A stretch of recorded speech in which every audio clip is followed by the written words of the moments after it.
أول حاجة معانا إنه كان بيخاف من الضلمة، تاني حاجة إنه كان بيخاف من الصراصير والفيران، تالت حاجة إنه كان بيحرص على سماع إذاعة الشرق الأوسط أثناء فطار رمضان.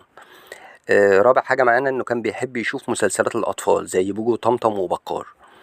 خامس حاجة معانا إنه اتنبأ لماجد الكدواني وخالد النبوي إنهم هيكونوا نجوم. سادس حاجة إنه رفض وضع اسمه قبل اسم الفنانة الكبيرة سعاد حسني على أفيش فيلم الكرنك. سابع حاجة حرص على إجراء حديث ودي مع حرامي سرق فيلته عن ظروفه الاجتماعية ومشاكله. تامن حاجة كان دمه طبعا خفيف ودائم الإفيهات. تاسع حاجة أمر سمير غانم إنه يتجوز دلال عبد العزيز. عاشر حاجة كان بيحب يلعب كورة وفضل يلعب كورة فترة طويلة جدا مع أصحابه وأصدقائه، وطبعا كان معروف إنه أهلاوي جدا جدا ومتعصب.